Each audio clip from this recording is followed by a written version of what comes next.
LoveLine. LoveLine is meant for an adult audience. LoveLine may contain sexually oriented content. Listener discretion is advised. This is LoveLine. LoveLine. With Adam Carolla and Dr. Drew. Hey, everybody, it's LoveLine. I'm Adam. That's Dr. Drew. Phone number 1-800-LOVE-191. Dr. Drew, board-certified physician, diction measured Babylon. And Adam, you came in with articles tonight. I'm shocked. 2 of them. Yeah. I mean, I don't know what to do. I know. You know, things funny. Let me say things funny about Drew. God, honestly. What's funny? I'll be honest about Drew. You're gonna tell me what's funny about me or peculiar? Funny bad. Funny bad. Peculiar. Drew, I was asking this question. My wife, she had no answer for it. But Drew is a what you would almost think of as sort of a studious guy. He likes to have tasks put in front of him, and you know other thing I appreciate about Drew is he's open to critique and criticism. He enjoys it. He looks at it as a way to make himself better, and this is why we enjoy it, because I love critiquing, and Drew doesn't mind being critiqued. Just as a point of feedback for you, there's a fine line in your world between critique and abuse, strangely enough. This may cross back and forth over that line many times. All right, here's what I'm saying. Drew is a guy who, if Ann comes in here and says, I need you to read these station liners, Drew wants to do it immediately. And Drew is a guy that really can't sit still for more than a second without picking something up and absorbing some knowledge or something like that. But yet, if you say to Drew, bring in something, give me your thoughts on something, show up with something, he doesn't really do it that often. Not that often. No. Correct. Yeah, I've been actually for a guy who loves this sort of thing, not really. Right. We did a radio show over the Christmas break. I said to Drew, go collect this data, go do this, make some notes, give some thoughts. And the day we were going to go do the show, Drew showed up with nothing and said, I don't have a notebook. Can I borrow a notebook? But that's like a bad student. That's what a bad student would do, right? I actually, on my desk, I had 8 different articles, and you would change topics on me so many times, I thought, I'm just going to go in and react, see what happens. Because I'd read everything. I'd read all the articles. You had but I forgot not a piece of paper in your hand. Everyone else had a briefcase full of stuff. Drew had 0. The F students... But I had read the article. I'll bring the articles tomorrow. All right, but you know what I'm saying, Drew? Yeah.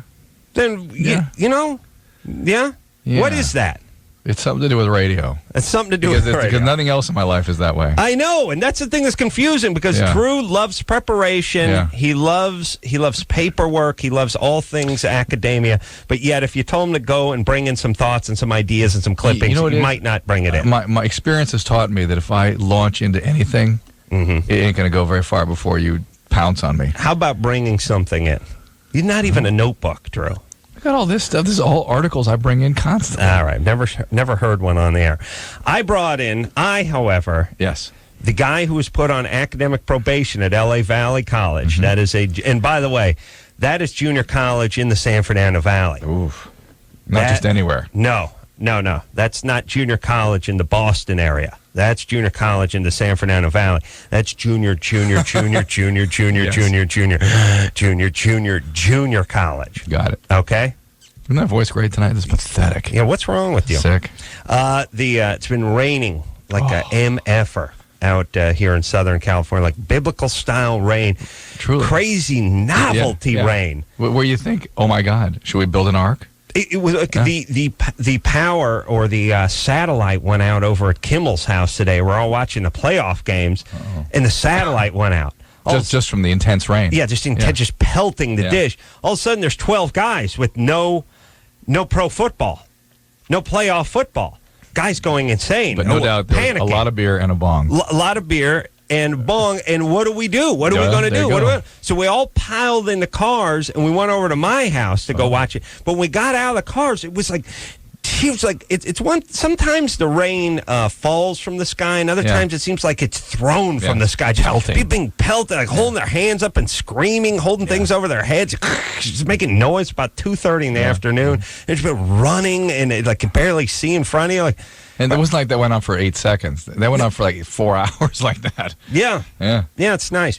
So anyway, you brought an article in. Yeah, I brought an article. Well, I brought 2 articles in, and I, one of these I saw when I was over at working over Kimmel's last week. And the other one, somebody brought up, one of the writers had brought up at the table. And I thought to myself, this is why I hate the right, and this is why I hate the left, the extreme ends. And people, I think people think of us as, oh, you guys are righty or lefty or whatever. They don't know what to think of us. They don't know what to think of us. But there is a reason to hate the extreme on either side. So this is the right article I'm pointing at This here. represents the worst on both sides. You do yours first. The one article was a large-scale study on the morning after pill, the emergency contraception, the non-abortive, non-abortion, just a birth control pill, just like one you take before you have sex, right, but used afterwards. What happens to people's behavior if they're given this pill, easy access? Right. Now, guess what? We knew because these questions all came up with condoms 25 years ago. Right. Well, if we give them condoms, that's going to be their ticket to open sexuality. Right. And there's an amazing, you point out an amazing quote in here from a woman, Wendy Wright of Concerned Women of America. I did like this one, yeah. The morning after pill is a pedophile's best friend. Which I thought to myself, oh my God. I said to someone, this sounds like the world's worst lozenge. Pedophile's best friend, used by Norwegian fishermen. Wow. Hey, treats women like sex machines. With a name like this, it's got to be good. That would be my lozenge thing. But yeah, it treats women. This pill treats women like sex machines.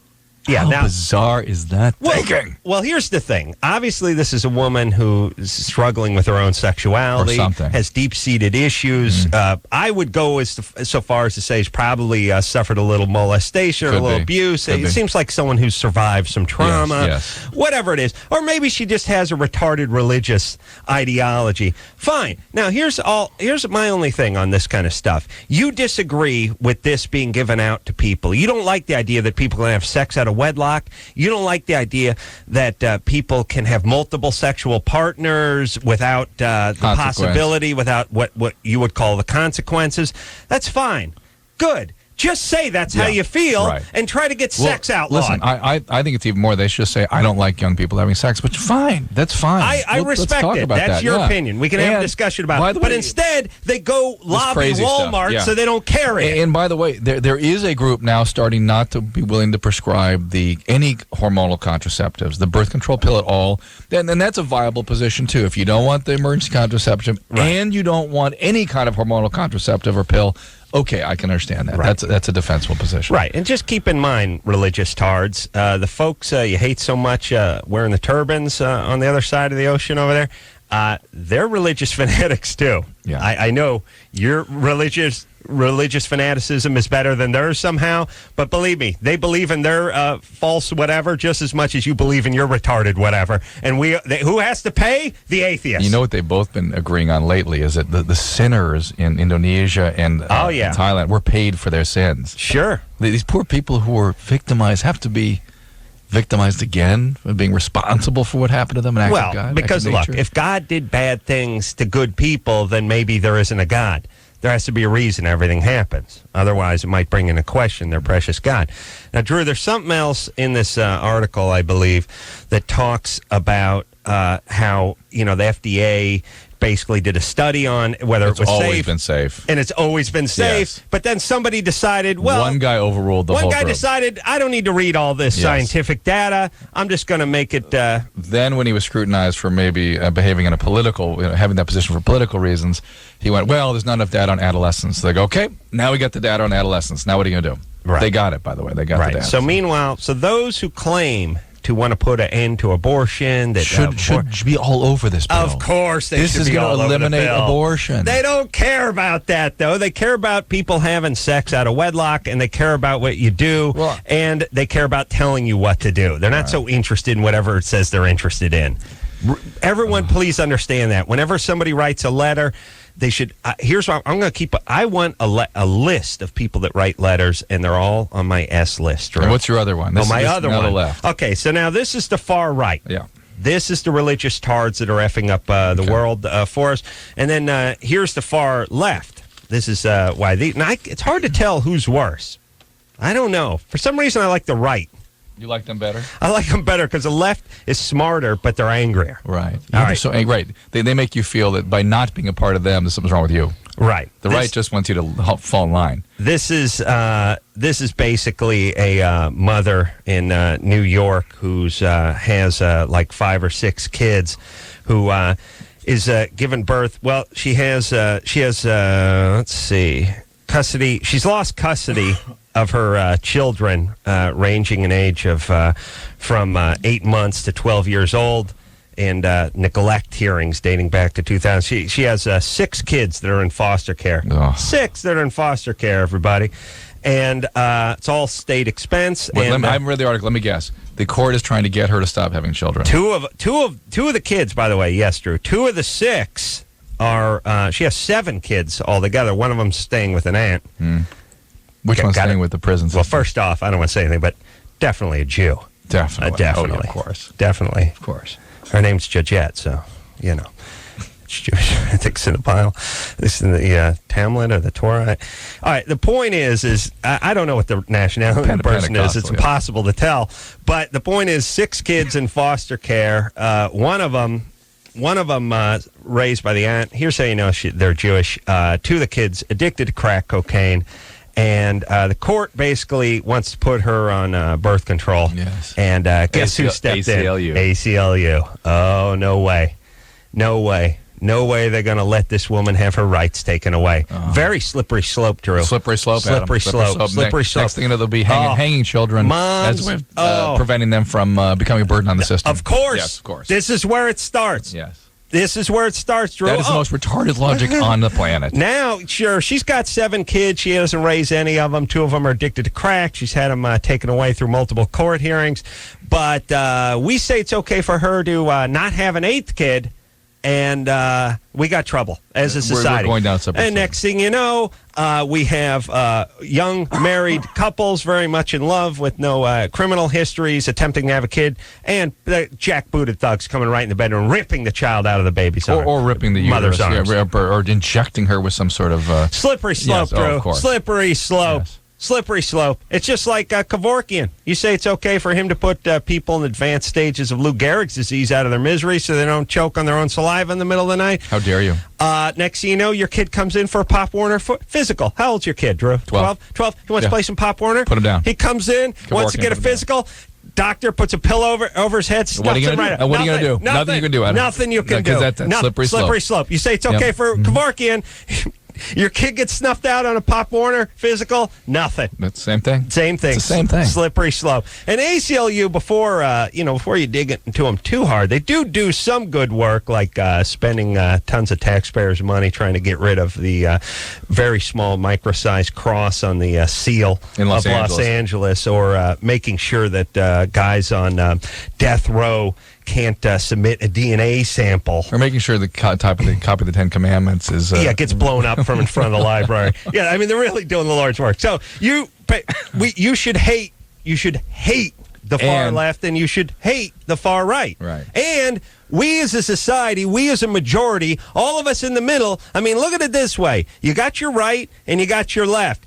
The majority, the lion's share of this country is obviously everyone else. But we don't write letters. We don't pipe up. Right. You know what we have? You know what this country is? The rest of us have happiness. Yes. We're busy living our lives. We have super loud little... Here's what it is. We have loud barking. There's like 3 super loud chihuahuas on the right and 3 super loud chihuahuas on the left. A bunch of Labradors and the bunch of us, just a bunch of Labradors. And what we need to crush them. It's time to hop the fence, bite their necks, and put them down. We need them to shut up.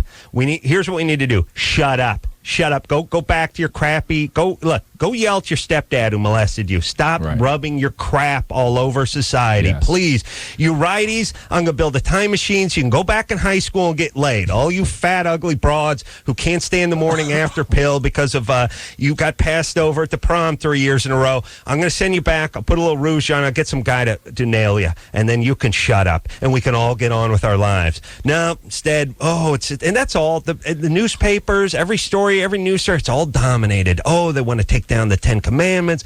Oh, they don't want they want cigarettes banned from the beach. Oh, it's just so much of nothing. Just please, you idiots, just shut up. All you PETA guys, all you ACLUers, just please, just kill yourself and let us get on with our lives.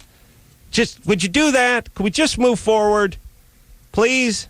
Please. Or go to whatever beloved country you think is so much better than this one. Please leave all the Labradors in the middle alone. We just want to sniff a little ass. I got to take a leak. I want to chase a Frisbee. That's all. We just want to enjoy ourselves. We don't want to hear your yapping from the other side of the fence. And that's all you are. It's just yap, yap, yap, yap. Mm-hmm. All right, Drew, I've done 15 minutes worth of yapping. All right, good. You ready to rock? Yeah, I am. Who do you hate more? Who do you think? Who in this story? I don't like... You don't like the ACLU? I don't like this. Either side that takes the holier-than-thou attitude. Right. That you have to be foolish or something wrong with your thinking or you're a disturbed person if you don't see it their way.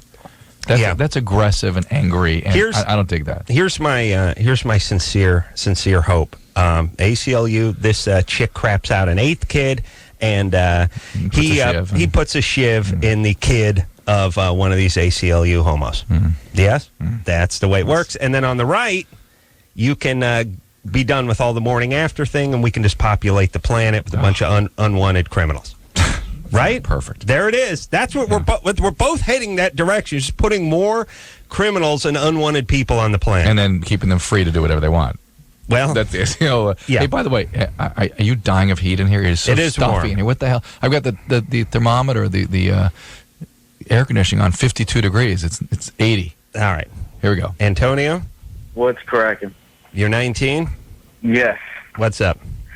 Well, first of all, I just want to say I love Crank Yankers. I think that show's hilarious. And I've been listening to you guys for years, and I love the advice you give. Thank you. All new season of Crank Yankers starting soon. You didn't invite me to do one. Maybe this week. I'm getting jealous now. Wednesday, actually. Wednesday. I'm very aware. I hear they're playing a bunch of old man shows again. I heard they were, yeah. Wednesday, what time? Wednesday at 10 or 10:30, is it? 10:30. All right, everybody. All right. Look that up, Chris. Antonio, here we go. Go ahead. All right, my question is, what constitutes as a healthy sex life? Because I don't have a regular sex life, and I only masturbate once to twice a week. And I was watching TV, and I saw that it's healthy to masturbate at least once a day. No. How does he say masturbate, by the way? Know. Say that again. Tells you to do what once? What are you supposed to do more than once a day? It's healthy to masturbate at least once a day. He said it. All right. And so it's not unhealthy to do that, and some people, that's sort of their normal biological rhythm. Right. But I think twice a week is I know Adam has trouble believing this, given his healthy and long-standing habit. But twice a week's about average, I think, for most people. Not for a 19-year-old. Yeah, maybe 3 times a week. Yeah, maybe if you're in a full body cast, that's 3-4 times a week. But I'm telling you, single 19-year-old guys, I mean, given the space, they'll given the time and the space, they'll get around it. Yeah. Antonio sounded like he had a lot of time. I'm not sure about the space part. Antonio? Yes, sir. Do you live at home? Yes. Well, for the time being. But right now. Right now, you're living at home. Are you looking for a job? I'm actually starting school on Tuesday. I'm starting college on Tuesday. And junior college? No, actually, it's a full school. It's a regular school. It's a accelerated program, so I'll be done in 3 years. But it's still school. Technical school. What is? Well, 3 years. There's no technical school for 3 years. What kind of school? It's the American Intercontinental University. Is what it is. Yeah. All right. Yeah, so I mean, it's not like I'm not choosing to have sex. It's just no. You're fine, Antonio. You're fine. You're normal. Don't the shoulds and the shoulds. What you ought to and what you should. There's quite a range there. What's healthy and what's not. All right, Drew. What's wrong with you? I'm sick. Well, blow into something. It won't help. It won't help. It won't. Mm-mm. Well, drink some honey water or something. And Erica. Yes. You're 20. Yeah. What's up? Well, I've been with the same guy for 2 years now, and I'm really sure that he's the one, but lately I've been having like these really crazy fantasies about his roommate. Oh, well, then of course he must be the one then. Well, what's good about his roommate? I don't know. I guess it's just like something that I can't have, because I'd never act upon like these fantasies or anything. Yeah. It's like the forbidden fruit, Oh, he's gay? Huh? No, he's not gay. Oh, just call him a fruit. What? I don't understand. How long have you been with your boyfriend? It'll be 2 years in March. Mm-hmm. And how's the relationship going? It's going good. And how often do you guys have sex? I mean, it's at least like 5 times a week. Okay. And yet you're still having roommate fantasies. What's hot about the roommate? I mean, the roommate could just be a very attractive guy. Or I'm wondering if she's not getting that mojo. Someone when they're about to get married will get a wild hair. I'm trying to figure that one out. Erica? Yeah. Wait. She's not going to help us, What's hot about the guy? Is there something about the roommate that's exceptional? I mean, he's not like supermodel type or whatever. Does he have lots of other girls going for him? No. No. Does he have a girlfriend? No. Is there some... Okay, can you please just answer me? Is there something very attractive about him? That we should know? Yeah. Something specific? No. I think it's just the fact that he's there. I mean, because before my boyfriend, I was... take that note down, Adam. You got that? It's because he's there. There you got it. That's it. Well, you're having fantasies about a guy and you can't even admit he has nice eyes or something? I think it is that she opened with, this is the guy, I'm settling down. And as soon as a woman really starts thinking that way, sometimes they'll get a, Well, especially when they're 20. Okay, here's... He was really sweet. There's 3 things, and we'll rule one of them out. One is the guy's just smoking hot. And she says no. Okay, we're ruling that one out. 2, they've been together for 2 years, and it's kind of coasting. Like you're with someone at 18. Okay, I'd say it's almost a little mixture, but it's more 3, which is they're getting... No. 3, there's other women. She's just got to compete with other women. He's got a bunch of girls going on to him. He looked at her a nice way. I got to get ahead of the line here.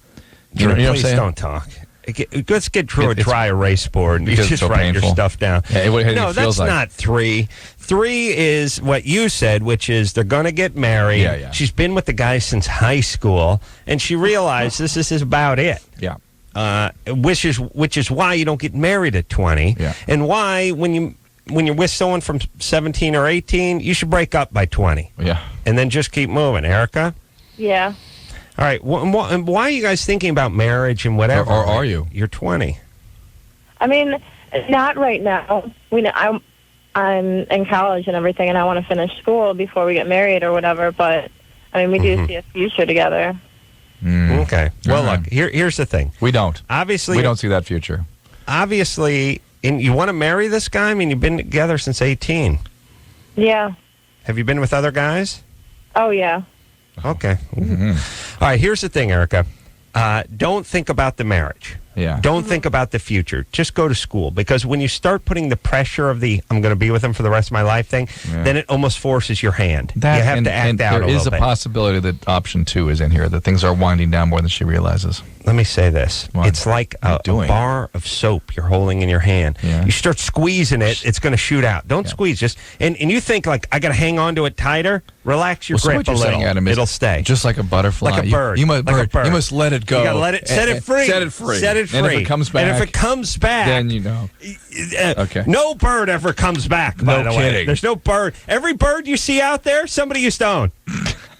They're all ones that got set free and never came back. That is the most retarded logic. It's true. No, I know the song is retarded, but I just mean there's no bird that's ever come back. Try everyone do yourselves do me an experiment. Take your bird, put it out in the yard. Or butterfly, or any of those nice little anything that flies. Animals, let it go. See if it comes back. Ever. Drew, every crow you see out there. In fact, every day let one go and see which one comes back. Every pigeon you see out there. Everyone. Somebody let it go. And it flew away. Did you know that? I have no doubt. Chris, did you know that?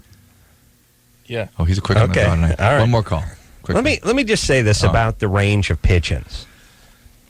Pigeons are a weird animal that we can't figure out whether we like or not, because if you go to the parks, like, oh, pigeons, oh, they're flying rats. They crap on everything. But pigeons during the war, we used to use them for like carrier pigeons.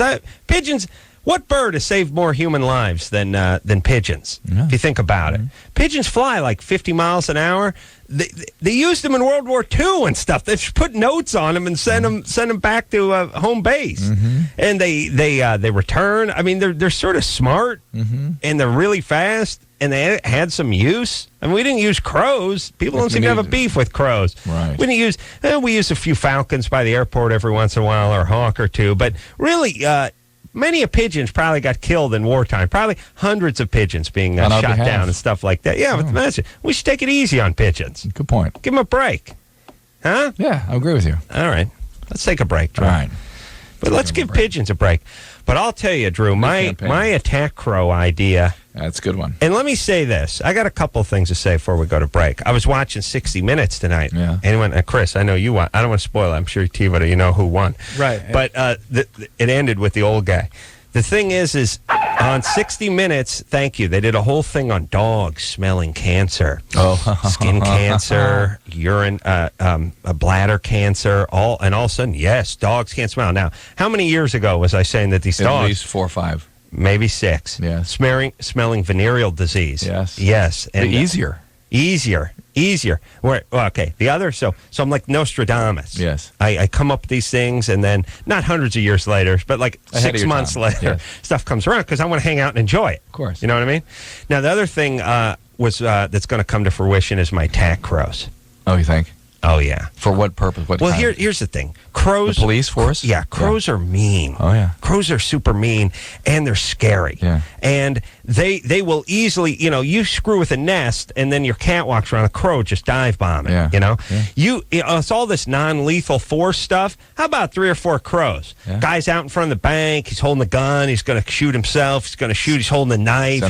Send in the crows. Forget about the bean bags and the bouncing. Some girl died rioting in Boston a few months ago because she got hit with a beanbag. That crow ain't going to kill anybody. But if 6 or 8 crows come at your head, you drop whatever you're holding and run. You have to run, and you have to flail. Or how about like 30 crows? Send a troop of crows. If you have then they can't shoot at them or anything. If there's a bigger problem, but this will break up riots. I send in my attack crows, everyone scatters. You're right. And then I use them for personal security, too. There's my crows. I got 4 or 5 crows traveling with me. Straighten a rock out. They're all just sitting right on the parapet of the building. When I come walking in, when I come out, they're just hovering over my head again.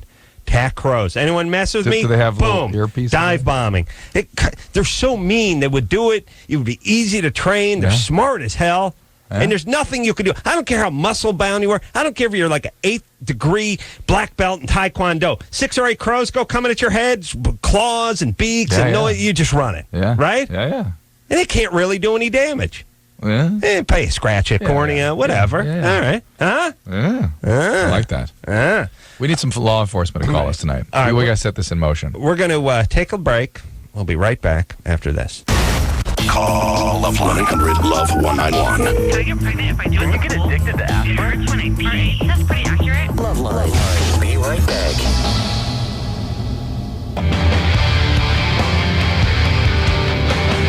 Yeah.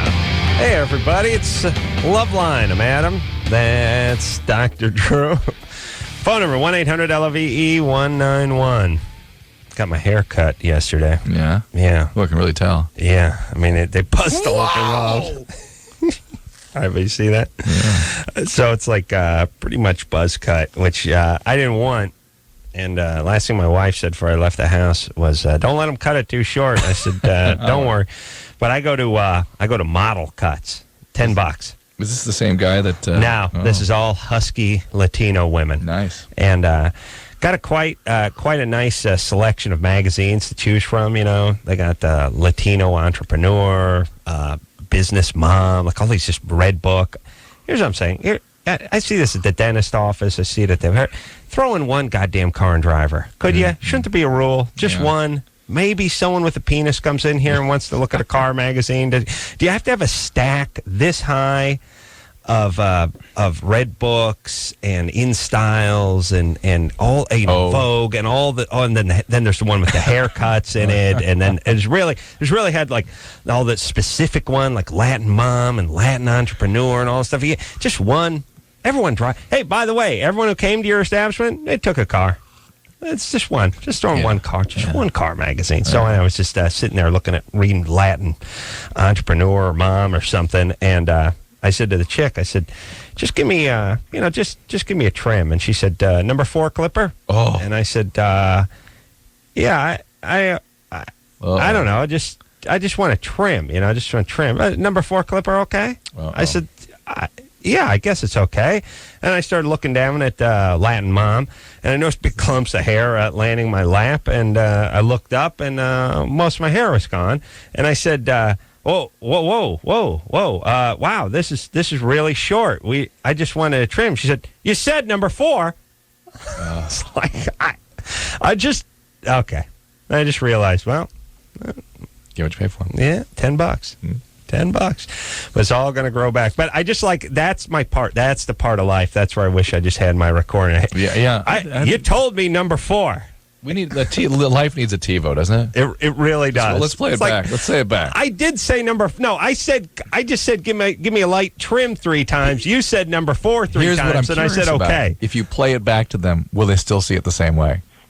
You know what I'm saying? I do. The distortions are so profound. I do, because I see once in a while when John Stossel goes undercover and he shows up at the unscrupulous transmission repair place. And he brings a little clamshell video recorder, and the guy says, "No, I never said you needed a new seal." And then he goes, "Oh yeah, well I have you on video." And the guy's like, "All right, good day." I said, "Good day, sir." Throws him out of the place.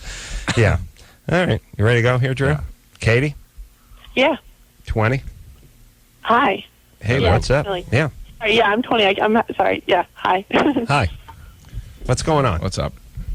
Well, I was dating a guy for about a year, and we were having sex pretty regularly, about 5 times a week. And I would orgasm from oral sex probably like 3 times a week, 4 times a week. And we actually broke up a few months ago, about 3, I guess. Not that I'm keeping track, of course. Mm-hmm. And, after I regained my sex drive about 6 weeks ago, I started masturbating with a vibrator about 4 or 5 times a week. Wait, step back a minute. What did you say about after what, your sex drive? Regaining it? Oh, after the breakup, I was just kind of, I was sad, You were depressed. All right. Got it. Mm-hmm. Okay. Mm-hmm. That's when I doubled down, by the way, with the masturbation. No doubt. Yeah. It's not just tears coming out of me. Yeah, so I started masturbating like 4 or 5 times a week with my vibrator. I was hooking up with someone else, but I really preferred my vibrator just because I climax a lot more easily from it. And it's also less hassle, less ambivalence. If you're really not into the person, it's sort of weird and uncomfortable. And you don't have to shave your legs. It's listen. How far out of the relationship are you now? 4 months, you say? About 3 months, but 3 months. It takes a good 6 months to really get over. Well, you're not interested in the new guy you've been hooking up with, are you? No. I'm ambivalent. No, it's uncomfortable, weird. You'd be into him if you were into him. Like, Katie, just start dating around. Rebound. Yeah, relax. Don't be in such a hurry. Just. But see, the thing that's freaking me out is I don't know any other women that masturbate 4 or 5 times a week, and it's starting to, I don't know, it's concerning me. Do I need an intervention? No, you're fine. You're fine. If you start I'd not like going to be school, part of it if you had an intervention. It'd be great. Be weird talking to your dad. Mom, your dad, your employer. I know you don't want to hear this, but here's how it's affecting me. It's affecting me.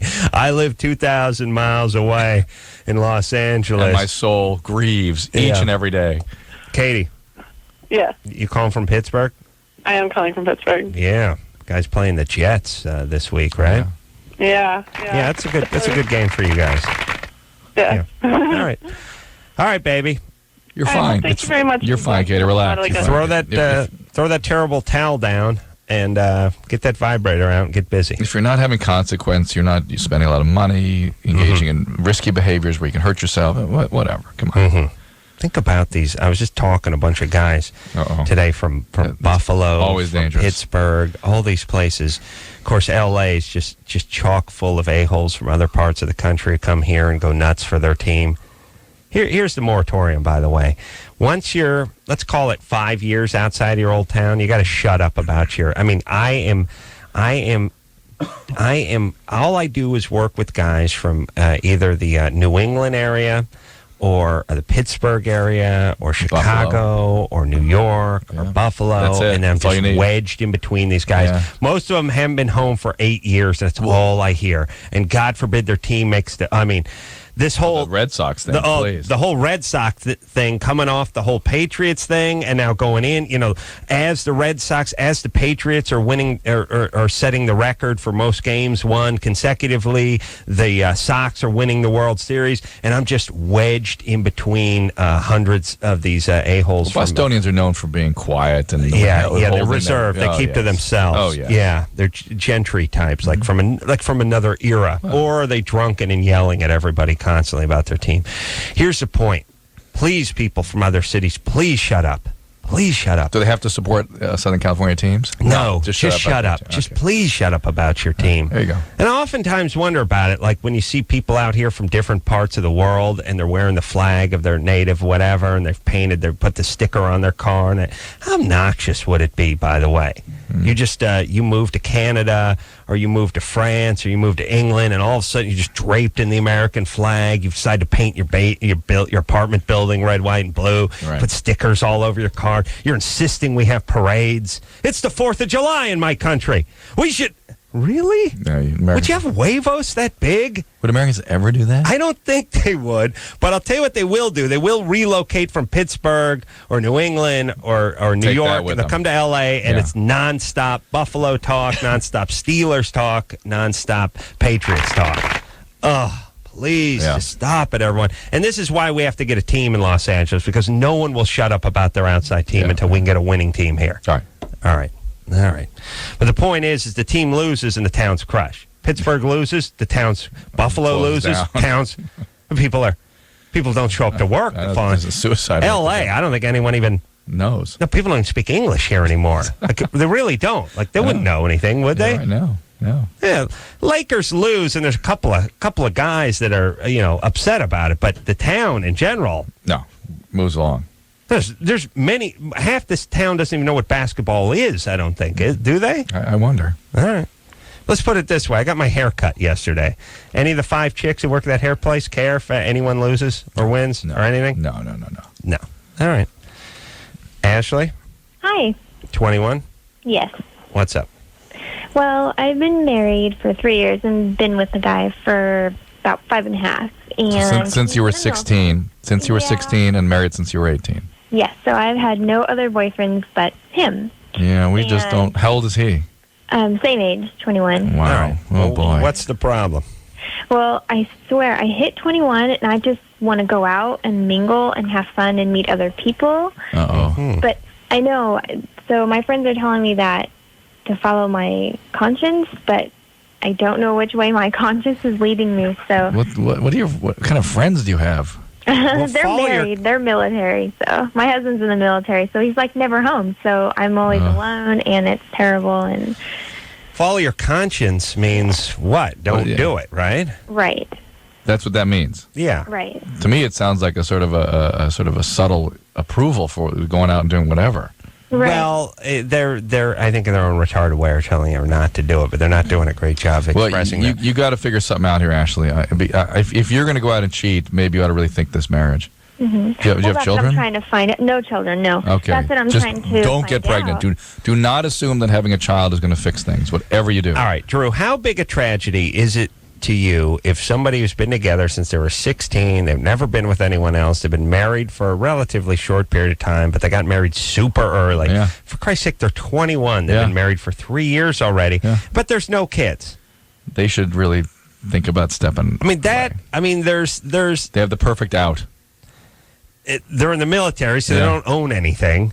There's really nothing to divvy up. It's almost as if it's almost as easy as breaking up. You know what it is? It's when the dealer steps away from the table. That's I'm what done. It is. I'm out.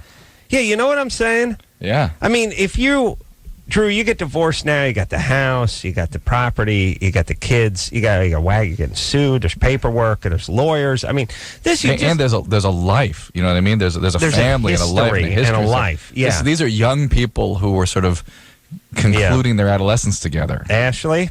Yes. How devastated do you think your husband would be if you guys broke up? Very. Very. He would probably kill me, kill this other guy and then kill himself. Kill what other guy? The guy you're going to cheat with? No. I don't know. Okay, so I was at the beach walking my puppy, and this guy came up to me and was just talking. So we ended up talking for like 5 hours. So when we first, met, I was like, I'm married, and he's like, oh, okay, I'm not. But that didn't scare him away. So we were just talking for like 5 hours. And yeah, he's so nice. No, That's what I'm please, saying. Like, I'm so 5 curious. hours. How many times did he call you dude in that 5 hours? 126 times? No. All right, so you met a guy and you're attracted to the guy. Yes. So just having male attention gets there is a guy that you have in mind. You have a guy on deck. Yes. Yeah. And is he do you have his phone number? Yes. And does he have your phone number? No. And your husband is out for months at a time? Yes. And you live on the base? Yes. And you've confided in friends of his that you're thinking about other guys? It's not his friend, just some random guy on the... No. You've confided in your friends. You've talked to your friends who know mutual him. friends. Yes. Yes. Because, see, this is trouble, because one of them's going to drop your husband a line, and maybe this is what you wanted in the deep recesses of your mind. Hold on a second, maybe Ashley. a little bit with the mental health services there at the base. I want to talk to Ashley a little bit more. Because you're 21, you don't have a kid, your husband's stationed in Hungary for 4 months, and there's some dude you meet rollerblading who's all ears for 5 hours. And what do you say to that? You say, finish this marriage up. Don't just cheat. Finish the marriage up. All right. Because that'll give her, then she'll get it out of her system and think, okay, now I'm fine. Do you think she can find him? By the way, what kind of Nimrod talks to friends of her husband about feelings of infidelity and cheating and stuff? Do you think in a deep recesses of her mind they wanted them to say something? Maybe she needs chaos, too. She may be one of those people. All right. We'll take ourselves a little break. We'll be right back after this. Call LoveLine 1-800-LOVE-191. Can I get pregnant if I do it? You get addicted to aspirin? 1-800. That's pretty accurate. LoveLine. Be right back.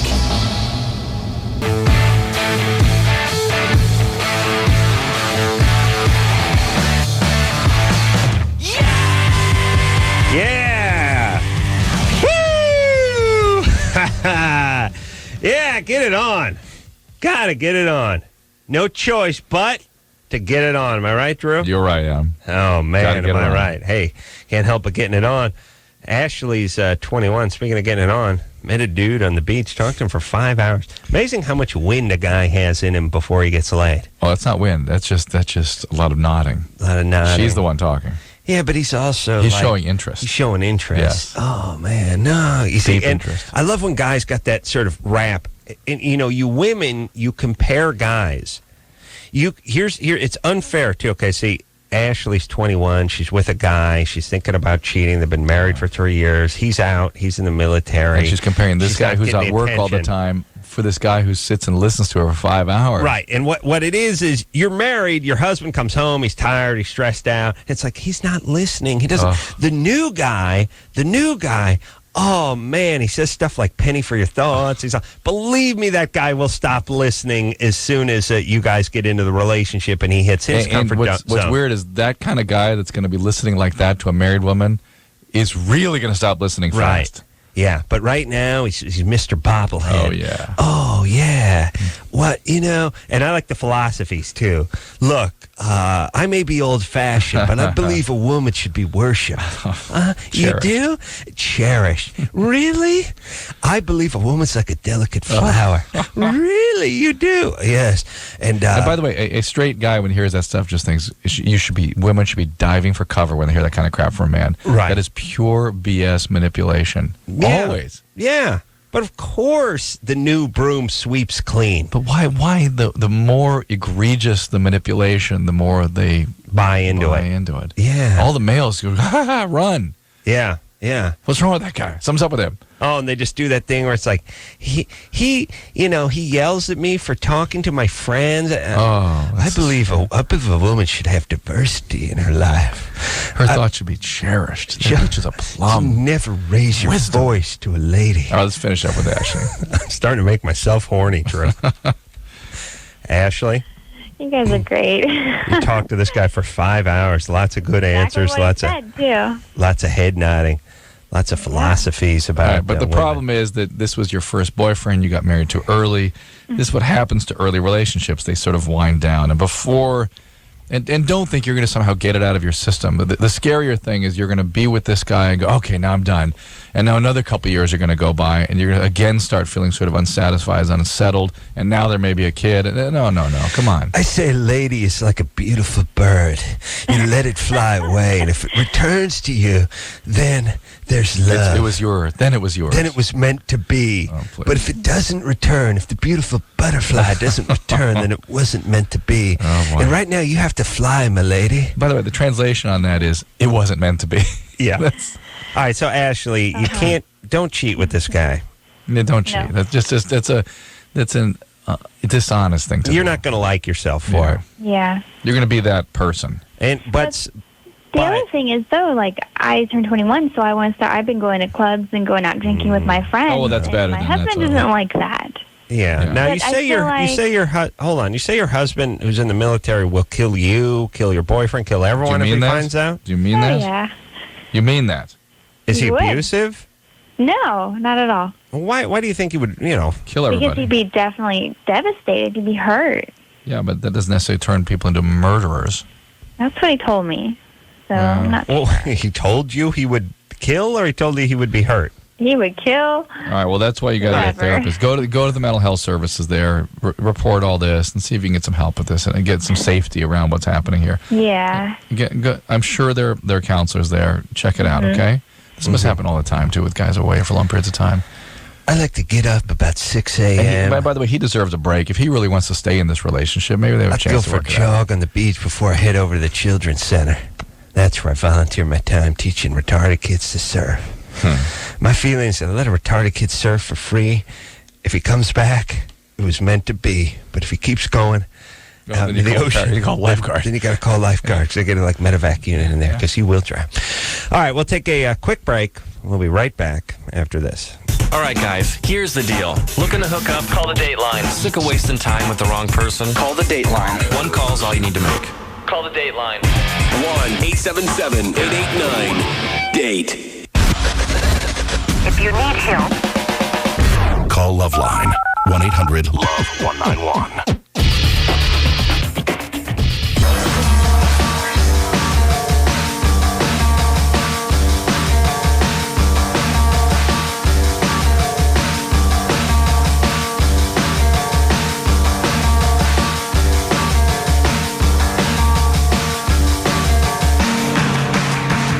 Hey, everybody. LoveLine. I'm Adam. That's Dr. Drew. Phone number 1-800-LOVE-191. All right, you ready to move forward with the show, Drew? Ready to rock, Adam. Let's go. We got Owen here, calling from Salem, Oregon. Owen? Hello? 21. What's up, buddy? Well, I just finished reading Dr. Drew's book, Cracked, and first I just want to say I really enjoyed it, and I think it's one of the better books on addiction out there. Well, thanks, Owen. And someday my friends will read it, too. Your friends haven't read it? Yeah, that's shocking. They've not read? Well, one in particular. I mean, he's promised me many times. I'm a fan, Drew. You know that. Mm-hmm. I'm not a reader. Yeah, I know. But your wife is. She should read it to me. She should. Let's blame her. It feels better. All right. She should have read it to me by now. She should have. I'm going to call her. All right, Owen, go ahead. Well, you mentioned in the book, Drew, you have a line that says, I believe that addiction is a function of evolutionary pressure on populations. Oh, I do. Mm-hmm. And I was wondering if you'd say a little bit more about that. I'm writing a paper about sort of I don't know of any objective scientific evidence to bear this out. However, what's so funny, my voice? No, I was laughing at Chris, who I told to get the music for Chief Thunderbear, and he looked for it on the computer for a while, and then Drew pointed out that it's a CD. Let me just say this, Chris. Well, it's not my CD, I'm sorry. I know it's not your CD, but this is your job. You got to have it. You put it somewhere, do something. You know what you do? Make a copy. Make a copy, okay. Yeah, and put your name on it, and then put it in a place where you know where it is. Definitely. There's nothing around here that doesn't take people by surprise. Maybe radio, because you pointed out, we started the show by pointing out how the radio makes me behave differently, too. Maybe radio has some sort of vapor that sucks people's... I would assume then that everyone was a genius outside of these walls. Yes. Because could be. I mean, it's possible. Maybe it's radon gas that gets it's pumped into the studio. Some sort of vapor. People, we lose our motivation. Yeah, well, maybe that's what it is. But anyway, I told him to find the chief thing, and he looked on the computer for a while, and then Drew said it was a CD. Keep looking. Look for the CD. I was only laughing because he turned and looked at me and gave me that look in 70s movies when the doctor would lift his head up and pull his mask down. He's not going to make it. Yeah. That was that look where we will not be having that CD. All right. I have a feeling it's actually Michelle's. She brought it in, her own. You think she took it? I think it's her own thing. I do. I think she left it because I think we have played it when she wasn't here.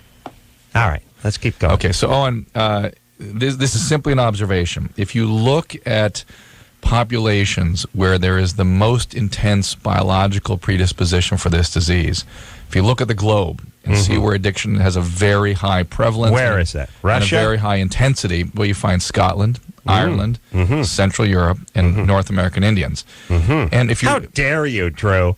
You're judging. No, I'm what do they call it? I'm profiling. You're profiling. I'm profiling. You're saying that every single person of Scottish descent has a problem with alcohol? No, I'm not saying they that. don't all have a problem. No. Well, then you're profiling. So what I'm you're saying using race to profile, is Drew. that these are. No, I'm not going to listen Don't anymore. listen. Don't listen. I can't. Please don't listen. You're using. Please don't listen. Please don't You're listen. saying that we're not individuals, okay? You're judging.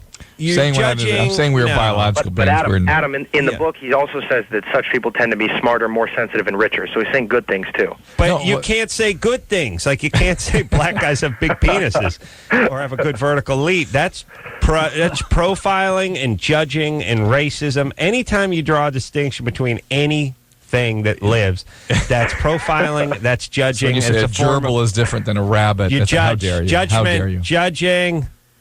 So let's use a little judgment here again. So particularly isolated populations like Ireland and Scotland, what is it about those populations that they all have in common?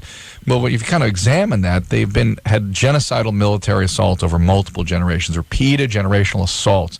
And what I see is that populations that are severely distressed like that, or severely stressed, what tends to emerge is the survivors tend to carry with them this gene for alcoholism. And so alcoholism is really a survivor gene. And that what is natural selection but the survival of the fittest. Now, no one says just because the fittest survive and are more capable of surviving in adversity that they don't bring with them some other problems.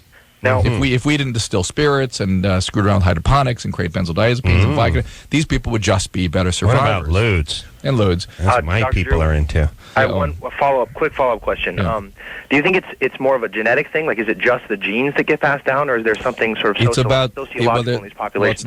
It's not sociological. There are always environmental elements. It's about 60% of it is accounted for on genetics alone, and about 40% on environment. I would suggest you look up the work of a fellow by the name of Mark Schuckett at UC San Diego. Can you spell I it? think it's SCHUKIT. Drew, it's important not to profile. It's important. It's very important because here's the problem. We cannot judge. Well, profiling, you start profiling, then you start judging. And, if my kid ever got abducted and they sent over one of those FBI profilers, I would tell him, get back in your beige LTD and haul your ass back to Quantico, Virginia. I will have Wow. I will have no profiling done in this house. No.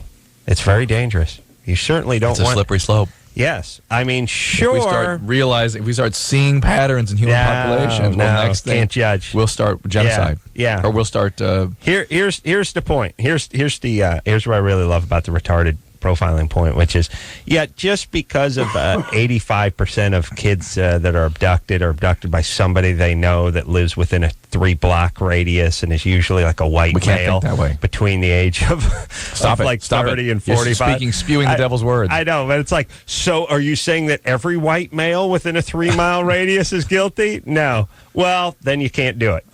Like, that's really That's the logic. That's the logic. Yeah, you're right. You're right. Listen, everybody, profiling, good thing. That's why they have profilers. That's what they use. This is how they just figure out who's got your kid. That's how probability works, how science works. That's how it works. Yeah. Here's what you do.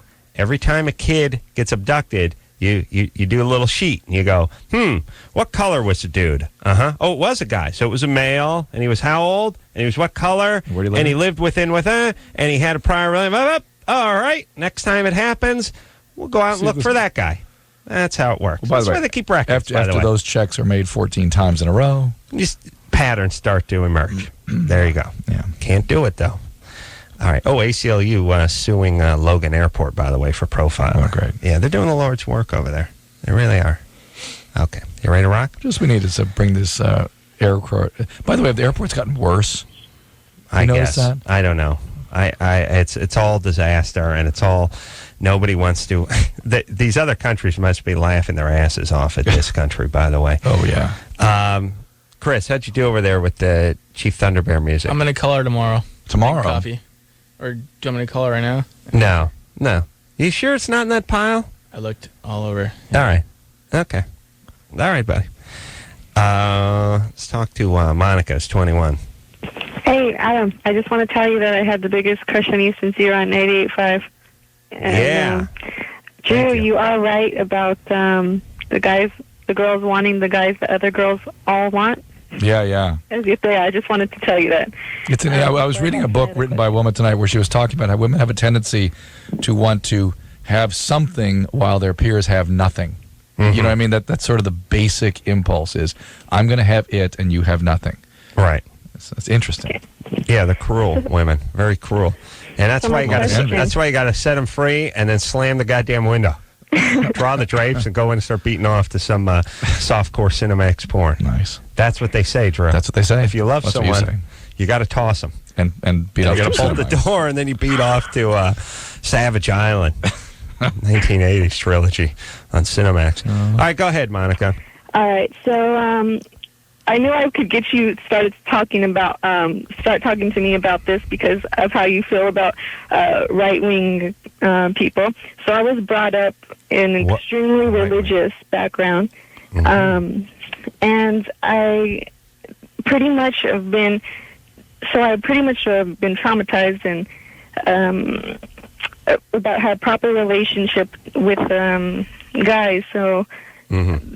What, you're religious? Your family's religious? Very religious. Christian. So Catholic. I guess I can't really even look at guys in the eye before to have a serious kind of relationship to let people in, right? What is it you're afraid is going to happen? Because I have to save myself for marriage. I don't think that a lot of I don't think I could really have a proper social life. Are you afraid that you're gonna, if you even open the door to a relationship, you'll sort of slip into a sexual relationship and be unable to sort of prevent that from happening? Right. Well, that's not necessarily true, right, Monica? I don't know because I don't want to sound conceited or anything, but I'm pretty attractive and I'm young and I think I would like to think I have a lot going for me. And but maybe there's maybe you'll find a guy that's willing to wait for that. Are you a virgin? No, I'm not. Well, now I'm very confused. I've in high school. I mean, I messed around, but now I want to actually, be serious and. Wait, Monica, we are very, very confused. And this, I guess, is what certain kinds of... Did you have a boyfriend, and did you have sex with him? I'm sorry, what?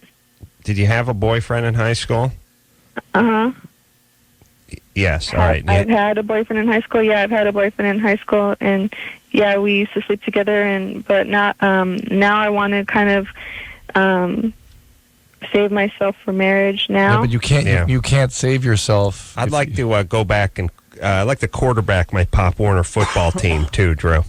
I feel like I could quarterback the East Valley Trojans Gremlin team. I don't know about that, but when I was playing at the time, I was only 8 or 9, and they had me playing defensive tackle, and I feel like I play quarterback now. Okay, well you can save yourself for that. I go back and do that. That's nice. All right. I got to get going. Let's go. I got to run through some tires.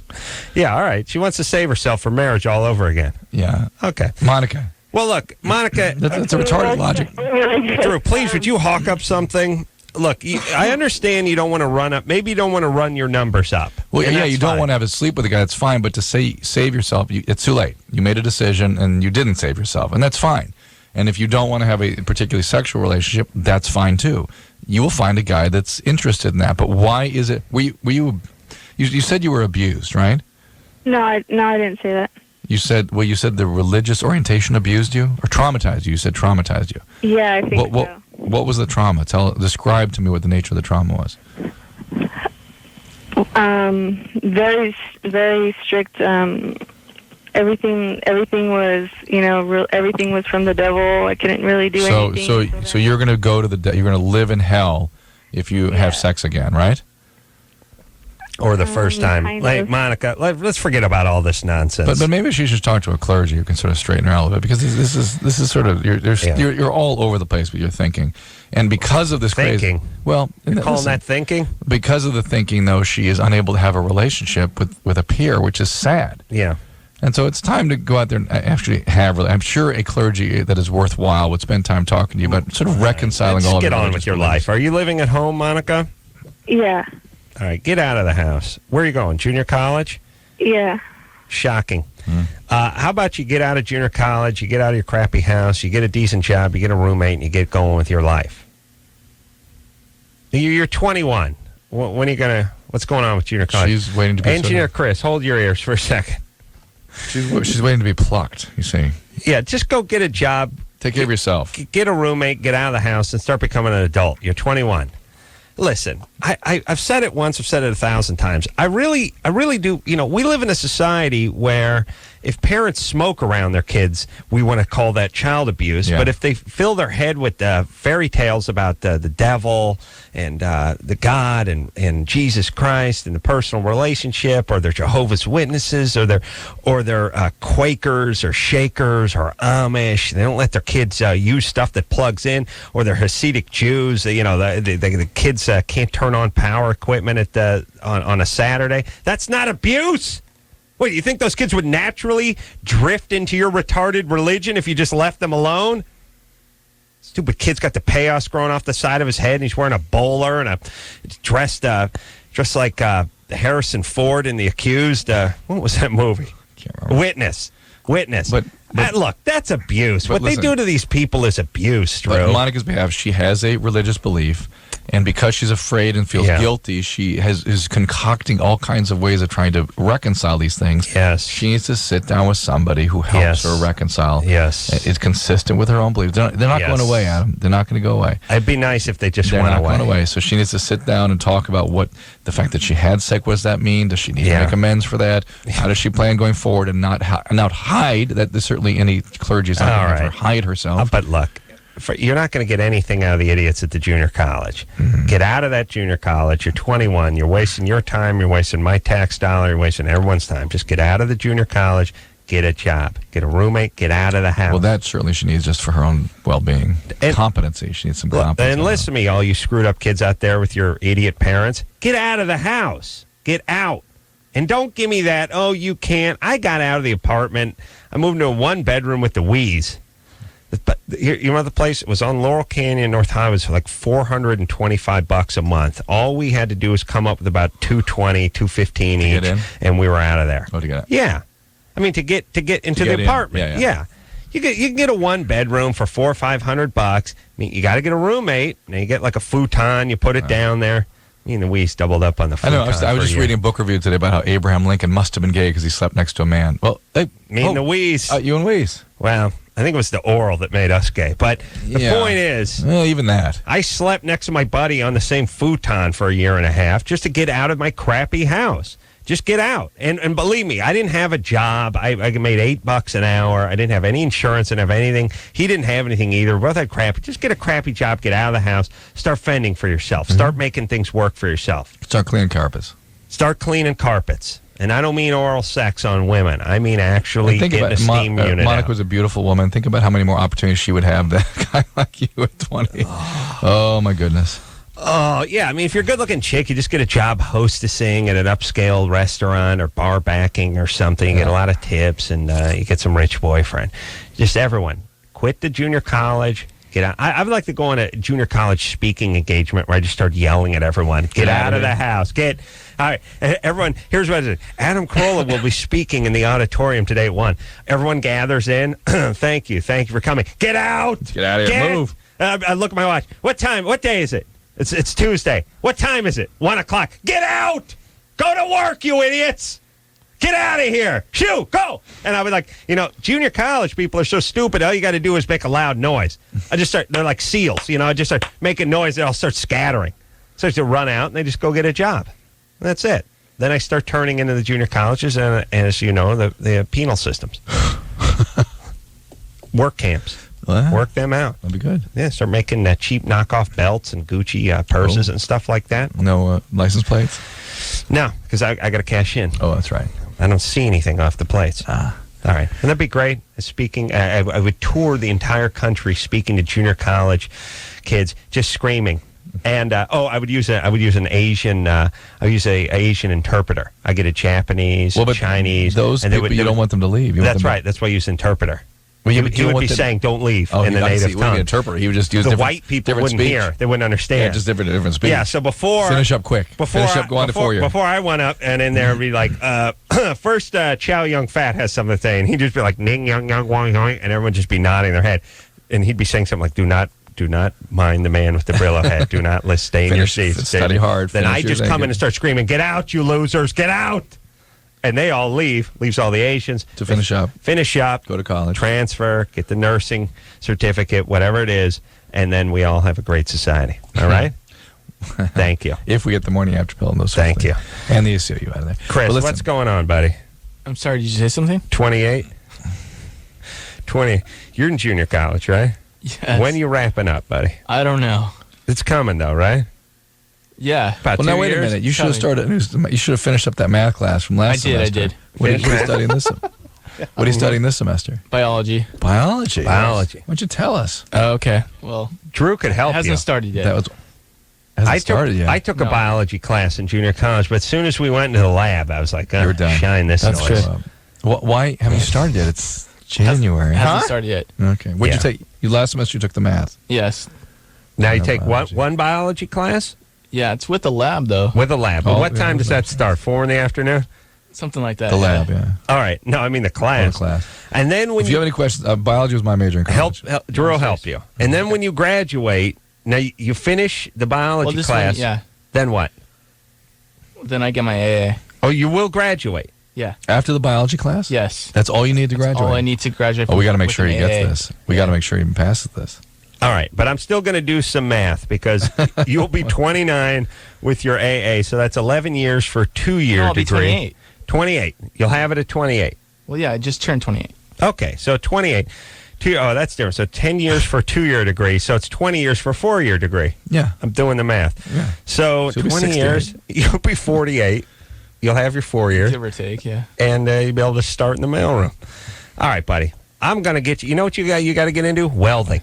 That's where the money is. All right. I'm going to get you a trade. Then where you transfer? Do you transfer to a 4-year school? Yes. And then what?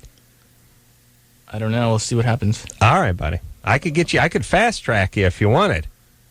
I could get you a trade. I could start learning your trade. We're gonna take a break, and then we're gonna have a visit from Chief Thunderbear. No, we're not, because we don't have the music, and he won't come in here. What? Mm-hmm. Without the music? He will not.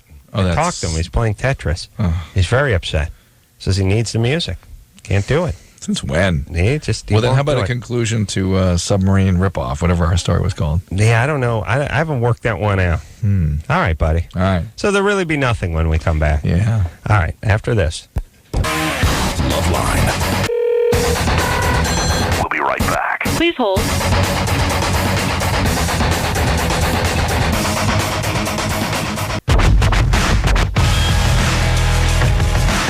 Yeah. LoveLine. I'm Adam. That's Dr. Drew. Phone number 1-800-LOVE-191.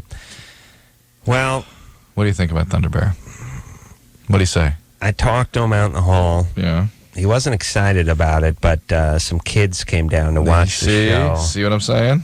And the kids really wanted to see Chief Thunderbear, and he's not a fan of children, but I told them they're refugees from the tsunami. And they were Australian tourists. Yeah. They don't look Asian. No, they don't look Asian, but Thunderbear, he only knows, he knows Sunni. He knows a few other Mohawk. He knows a few other American Indian tribes, and that's about it. I don't think he knows the difference between Filipino or Vietnamese or any of this kind of stuff. I told him, and I don't want to tell him any differently, that these kids that are here tonight were refugees from the tsunami, and he wanted his, he doesn't go anywhere without his tribal tom-tom music, but he said he'd come in here because it was for them. That's nice. Okay, good. Yeah. So you want me to get him? Yeah, would you? Well, let's just, should we hear about Julia really quick first so we can sort of set this up? What's the best, most effective method of abortion? You can probably help out with that. All right. Well, why don't you talk to her? All right. I'll get All right. him. All right. Now, look, he knows, he speaks Choctaw. He's been coming up with a remarkable amount of English recently. He has, because I think he's from watching a lot of American TV. Yeah. And he's been staying here stateside. I find it very unsettling when he speaks English. He's a gynecologist. He's American Indian. He's very spiritual. Let me go get him. All right. And Julia? Dr. Drew? Hi.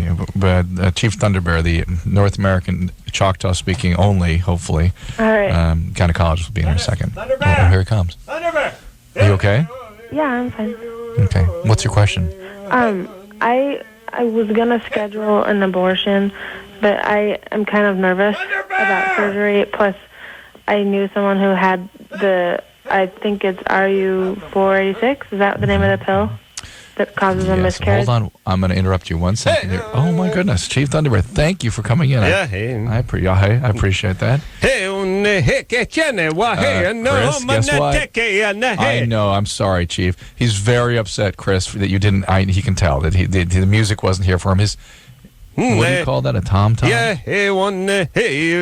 So he can say his prayers, so he can feel like 100 years of junior college. So he can feel that he's in his home territory. Buried in the quad. Well, that's sacred territory, Chief. Buried at the snack shack. That's sacred territory for the junior college students, Chief. I'm sorry.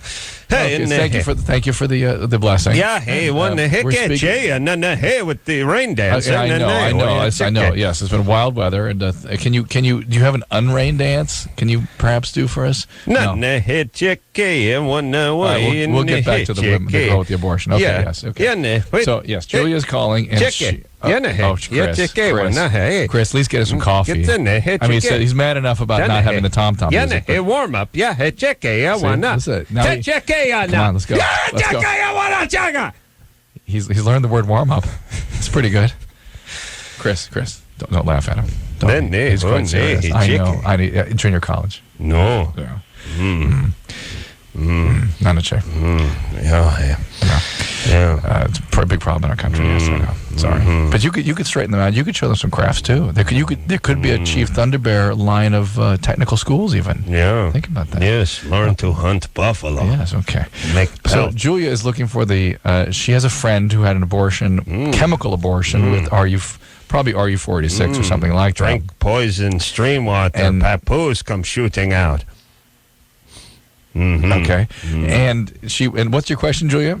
I was just wondering what do most people do? I mean, obviously you're not a woman, but is the hang on, the chief is offended. Hold on a second. Hang on, Julia. Hold on, the chief. Oh, the chief is looking to the gods in the skies. He's looking for strength. Yeah, he's looking for inner strength, so he doesn't yell at Julia because he too has experienced pre-op transsexual. Well, he apparently has been in touch with the soul of both men and women, and in his spiritual journeys. Threesome reach around. So I beg your pardon. So Julia, what again is the question? Does it? I mean, I'm kind of concerned about the pain factor, and I'm really squeamish about surgery. I don't know if that would be the best route for me. A vacuum. Do you know what most people? I mean, what most. I don't know what the data is, how it breaks down right now, but you're in the first trimester there. Chief, would you agree? First. I'm 5 weeks. 5 weeks. I think. Go ahead, Chief. I'll translate. Translate. Okay. You're early in your pregnancy, and there are a couple of options. One of the things, you can have a vacuum abortion. Chemical abortion.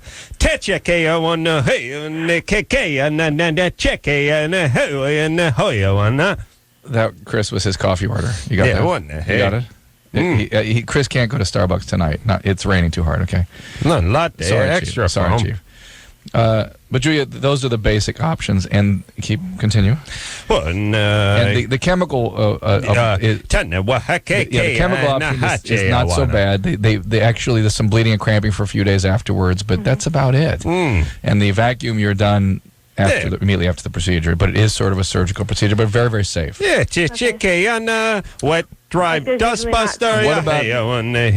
Well, the chief was wondering, what about adoption? What about actually having the pregnancy? Yeah. I wouldn't. My boyfriend wouldn't want to give it up, and I don't want to really have a baby. But you Thunderbear raised by wolves. Why are you grabbing your breast when you say that, Chief? Given up as young papoose. And you breastfed at the teat of a wolf. Suckled the teeth of wolf. That's what gave spirit.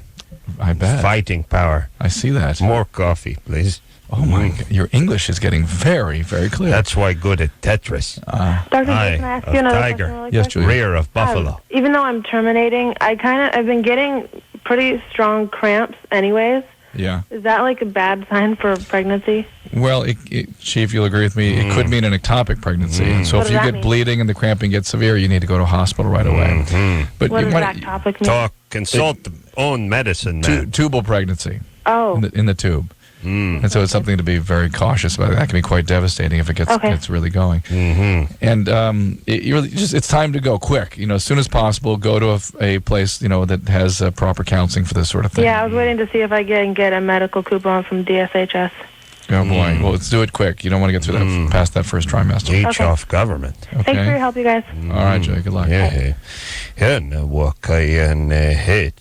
too. Yes, I know. I have mixed feelings about helping somebody with an abortion. Like that. I know. Abortion's not a good thing. Next president. Well, no, probably not. Or at junior college with Chris. More probably. But nonetheless, I think adoption is something that should be encouraged. I agree with you. Thank you. Well, thank you for the blessing, and thank you for the help with Julia. And yes, go ahead. Return to Tetris. Yes. And Chris, next time, have the music. Have the coffee. I've never. Oh, Chief, please. I've never heard him curse anybody before, but he is. Should grow head and ground like onion. He is putting a curse on you, Chris. I'm sort of chilled and goosebumps. It's a scary thing. May you slip in buffalo flop. Until this minute, I didn't know that the chief was Yiddish. May you have wet dream and teepee tonight. Chris, don't look away. Look right at him. It makes it worse. May tomahawk get rash on it. Chief. He just didn't bring you coffee. Relax. I gotcha. I know the music. I know. It's tough. Yeah. We just think of the music when you're out playing Tetris. How's your wife? Well, which one? All of them? Wow. Squaw, pain in ass. Oh, your teepee flooded? Teepee flood. Oh, my goodness. I'm so sorry. Teepee flood. Squaw, no listen. Pain in ass. Well, interesting. Should have been aborted. You said that Adam had a problem like that with his wife, too, where she wouldn't check the drain and his pool room flooded. I know, just like you. Oh. Sorry. Okay. Well, thanks. Tetris. It'll calm you down. Enjoy, Chief. She sit in teepee, watch TiVo. And Thunderbear. Labor like Mexican in rain. He is in quite a way tonight. More cursing. Same for Chris. More for Chris. Oh, boy. Kiki won that Tetris. Okay, enjoy. Thank you, Chief. Chris, what are we going to do? You need one of those like dream catchers or something to sort of fend off evil spirits because, boy, a bad way tonight. There he goes. Oh, he's going to go Chris Corolla now, too. That was harsh. Okay, well, let's take some more calls here anyway. Hey, he was in quite a way tonight. How'd that go? Chris, how would you say that went? Not so well for me. Yeah, he was cursed, and he cursed his wife. He was really kind of... Oh, really? Yeah. He didn't seem like he was in a good mood. Yeah, He has a lot of women. He's a passionate man. Yeah. they had a Super Tramp, or they're playing a superset of Super Tramp over there in Arrow, so I didn't catch much of it. Yes, listen to that. Yeah, good. All right, you ready to keep going? Here we go. Vanessa? Yes, sir. Yes. 19? Yes. What's up? My son is 2 years old, and he has, since this morning, it looked like he had an infection on his penis, and he's not circumcised, and like it started with like a little ball on the top of his penis underneath his foreskin. It looked like the size of a marble, and I took him a bath, and it was gone. The thing is that it looked still affected, so I called the doctor, and it was a doctor on call because it's Sunday, and he said just to put antibiotics on it. Thing is that today, right now, it's like it went all the way down, and his whole penis is huge. It's swollen. Okay, you should go to the hospital. There's swollen. Why would it be swollen? It's a cellulitis infection. I asked the doctor why would that happen, because he was with the babysitter all day yesterday, and he said it was probably because it's normal for boys to have it. He said because they like to scratch themselves, and he probably had gotten a little scratch, and he's probably gotten infected. Yes, to get the little thing on the tip, but to have the whole penis swell up and get infected. Wait, do you not trust the babysitter? Well, I don't trust nobody with my kid, actually. Because I have two boys, and the other one has a diaper rash when I went to pick up both of them, and now my son don't have a diaper rash when he's with me. He don't get it, but when he's with her, he gets it. So I don't know if it's the babysitter's fault, or I was thinking, you know what? I remember when I had them. Hold on, what do you think the babysitter does? Craps into the kid's diaper while the diaper's wearing it? While the kid's wearing the diaper, right. Just like he actually pulls the Huggies and then just drops the dump and then wraps it around and sends the kid back out to the yard. No, it doesn't change the diper real fast. Is that what it is? Okay. All right. Hey, let's try to figure out what happened to Vanessa. Yeah. Vanessa, anything happened to you? Ever abused in any way?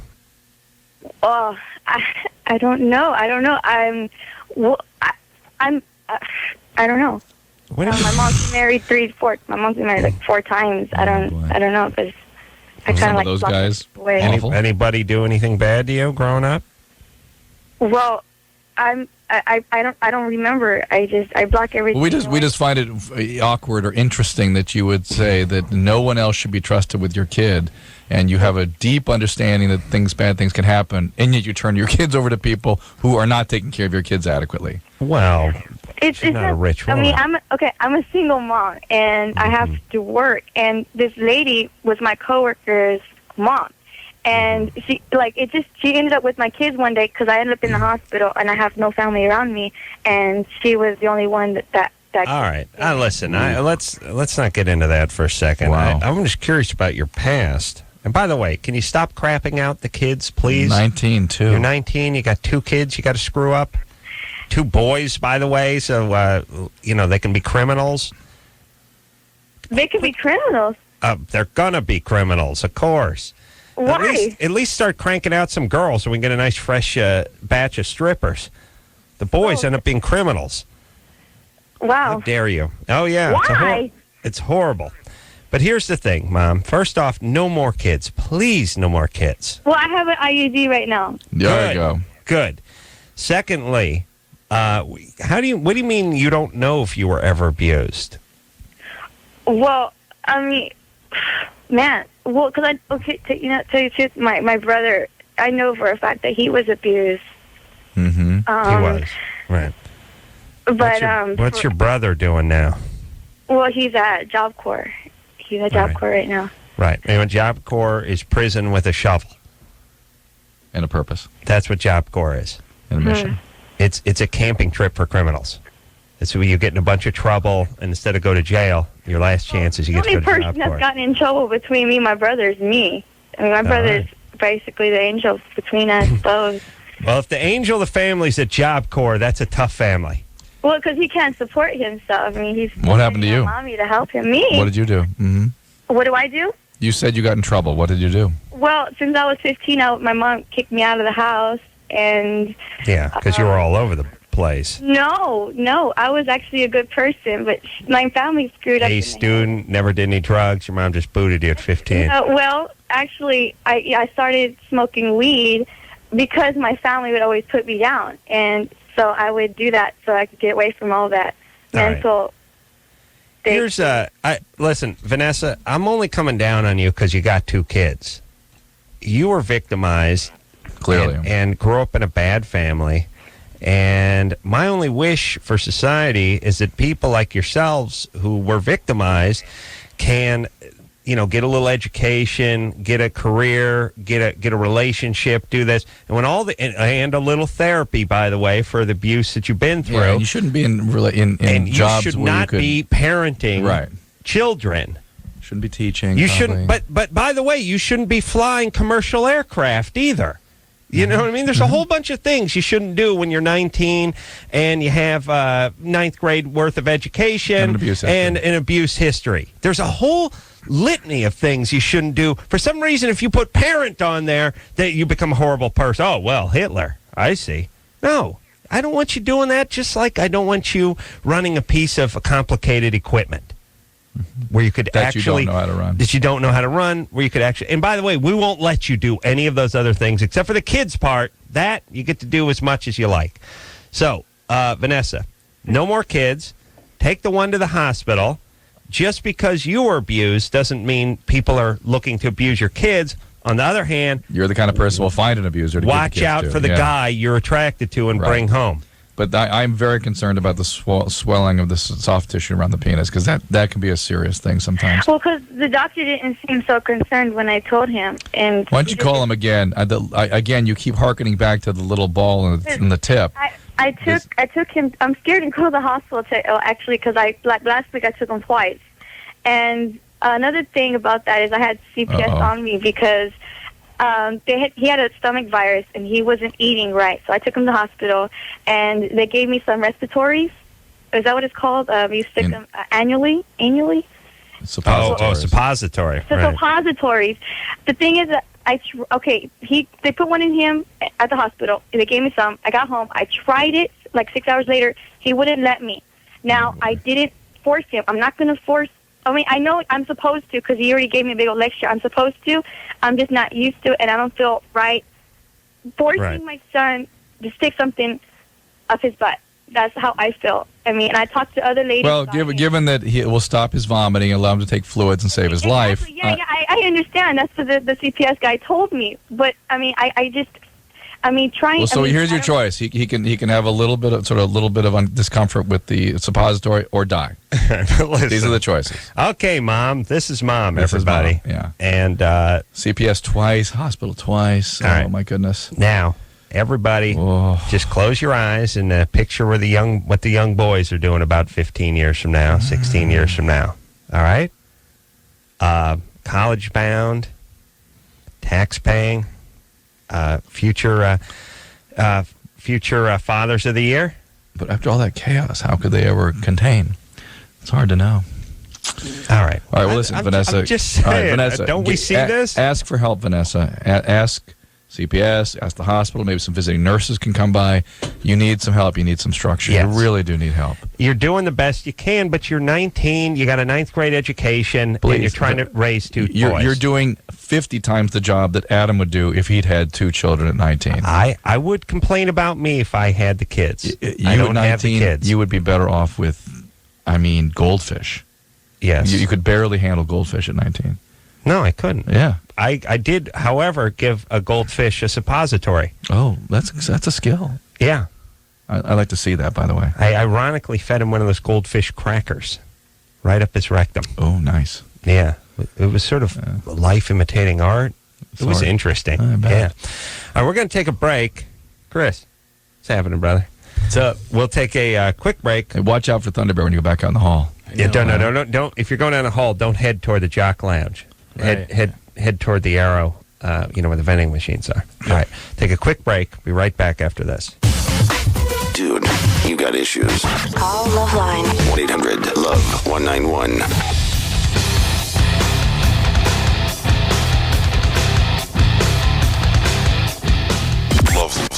LoveLine. LoveLine. With Adam Carolla and Dr. Drew. 105 Alternative. San Francisco. Sample 1. Gratitude.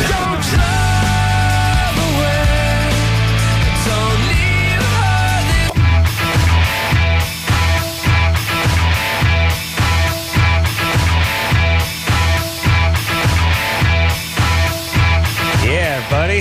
LoveLine. I'm the one known as Ace. That's Dr. Drew. Forget about that phone number. Let's help the kids. Yeah. Okay, day new girls. Boyfriend moved out of state. I want to talk to Nicole, though. Okay. Nicole, you're 25. What's up, baby doll?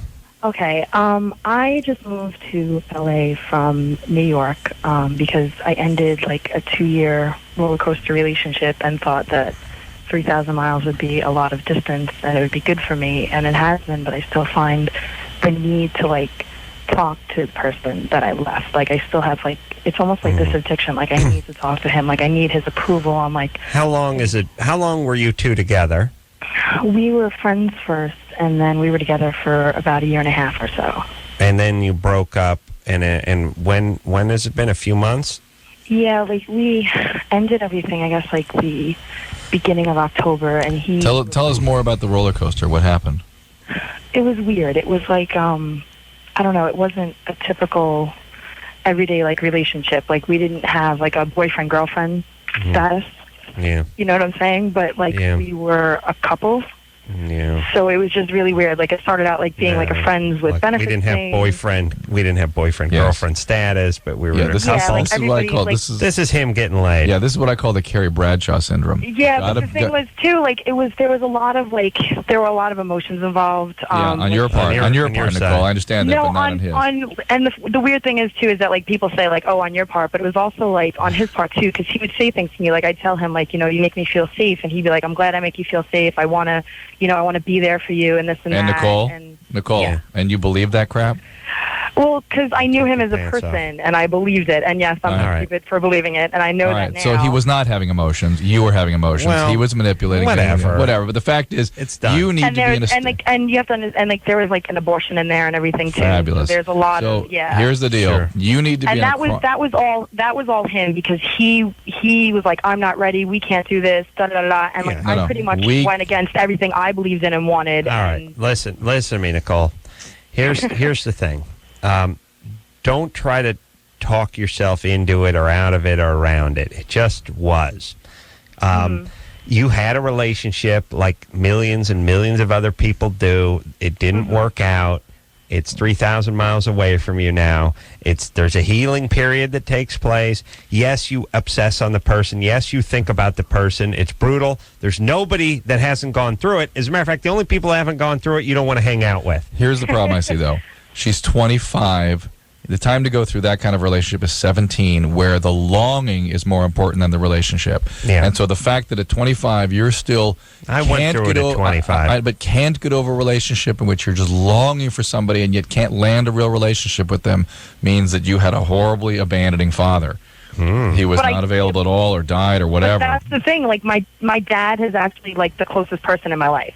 Even when you were growing up. Even when I was growing up, my dad was always there for me. Both my parents were. My parents have been married. They're going to be married 27 years. Like, I'm not from a divorced home. Well, then, I love my family. Was this your first relationship?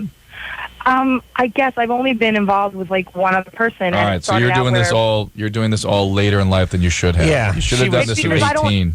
It's because I don't trust people very easily because I don't want to get hurt. All right, you did. Well, you did. Time to learn from this one, and as Adam said, just get on with it. This is just something you're just late doing. Fine. Everyone goes through it, as Adam said. It has to happen. There you go. And by the way, you're from New York. No Mets or Jets talk around the office, please. She's in Hawthorne now. How could she? Just please don't bug everyone with your beloved Jets and Mets talk. Nonstop Yankees and Jets and Mets talk. All right? Here we go. All right, we'll take a break. We'll be right back. All right, guys, here's the deal. You're looking to hook up, sick of wasting time with the wrong person? Dateline. One call's all you need to make. Call the Dateline. 877-889-DATE. Call the Dateline. 1-800-LOVE-191.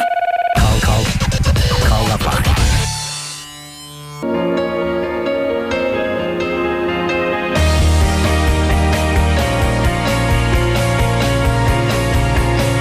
That's the show, everybody. God bless you for listening. And until next time, this is Adam Carolla for Dr. Drew saying mahalo. And they gave me some respiratories. Is that what it's called? You stick them annually? This has been LoveLine. The opinions expressed on this show are not necessarily those of the staff, management, sponsors, or the station. The producer for LoveLine is Ann Ingold. LoveLine is a presentation of Westwood One Entertainment.